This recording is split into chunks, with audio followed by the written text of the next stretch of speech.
Ini bukan hanya untuk tanaman cabai saja, tapi untuk semua tanaman itu bisa ya. Jadi mengaplikasikan larutan pembenah tanah. Jadi manfaat dari larutan ini yaitu membasmi patogen yang ada di dalam media tanam, yaitu agar supaya tanaman kita terhindar dari serangan layu fusarium, layu bakteri, kemudian untuk menetralkan pH tanah ya, sahabat tani semua. Dan juga larutan ini juga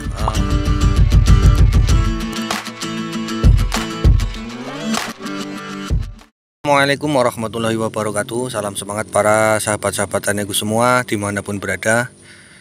Berjumpa lagi ya bersama channel Bajar Organik. Nah, dalam kesempatan video kali ini saya akan berbagi yaitu mengenai cara pengaplikasian ya, pengaplikasian larutan pembenah tanahnya. Yang kemarin videonya sudah saya bagikan ya para sahabat tani semua untuk cara fermentasinya. Jadi sebelum diaplikasikan yaitu kita fermentasi dulu selama 3 hari ya para sahabat tani semua. Nah, jadi para sahabat-sahabat tani semua, ini adalah langkah terakhir yang harus kita lakukan sebelum kita melakukan penanaman cabai ya sahabat tani. Dan ini bukan hanya untuk tanaman cabai saja, tapi untuk semua tanaman itu bisa ya. Jadi mengaplikasikan larutan pembenah tanah.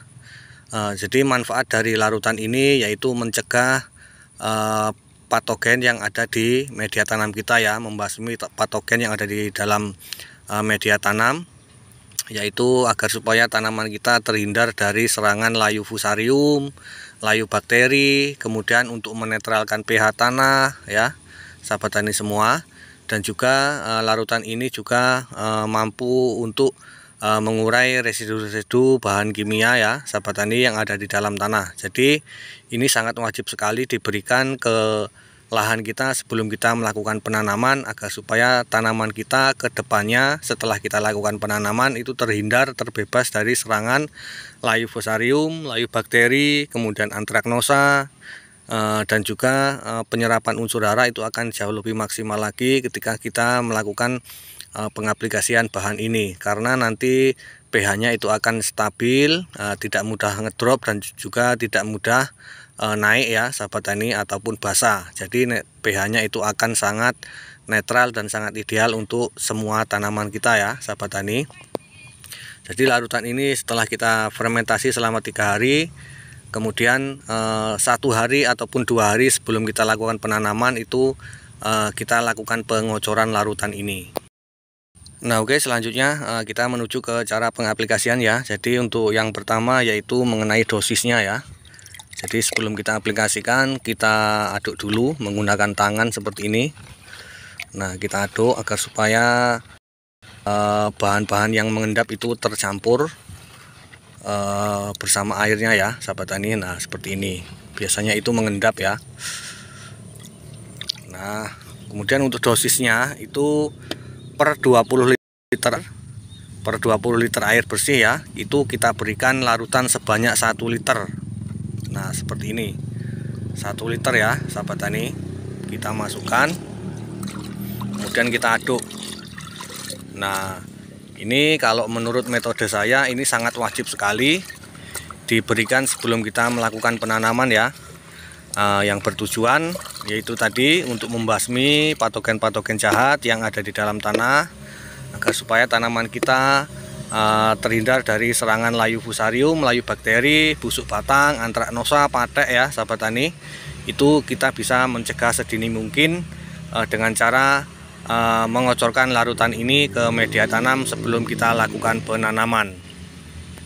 Nah, untuk bahan-bahan dari pembuatan larutan ini kemarin juga sudah saya bagikan di videonya ya, yaitu ada trichoderma, silika karbon, kemudian E4, ada juga asam humat ya sahabat tani. Nah, jadi 4 bahan yang kita masukkan kemudian kita fermentasi.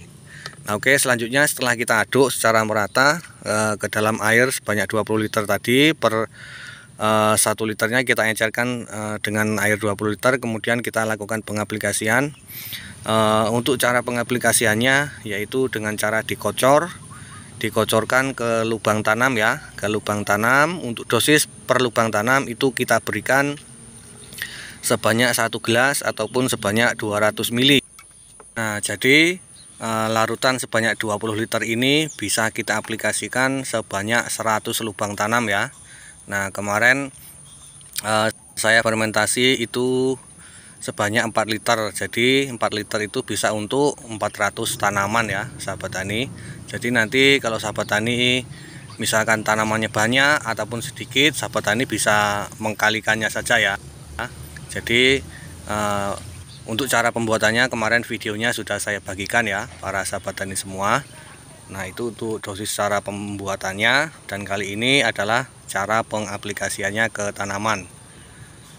Nah, oke, jadi seperti itu tadi ya para sahabat-sahabat tani semua, cara pengaplikasian pembenah tanah agar supaya tanaman kita ketika kita tanam nanti dalam perawatannya itu mudah, tidak mudah terserang oleh penyakit. Kemudian media tanam menjadi sangat subur, penyerapan unsur hara pun bisa lebih maksimal lagi, yang sehingganya nanti pertumbuhan dari tanaman kita baik itu fase vegetatif ataupun generatif itu kita bisa seminimal mungkin untuk mengurangi kendala-kendala ya, seperti serangan patogen ataupun serangan penyakit ya sahabat-sahabat tani semua. Nah, oke, semoga video ini bisa bermanfaat untuk para sahabat tani semua. Selanjutnya, apabila ada pertanyaan, ada yang kurang paham, silahkan tulis di kolom komentar dan nanti akan segera langsung saya jawab. Dan jangan lupa untuk terus mendukung dengan cara menekan tombol like, kemudian bagikan videonya agar supaya ilmunya lebih bermanfaat lagi untuk para sahabat tani yang lain. Selanjutnya saya mohon maaf apabila ada kesalahan di dalam penyampaian, dan saya akhiri. Assalamualaikum warahmatullahi wabarakatuh.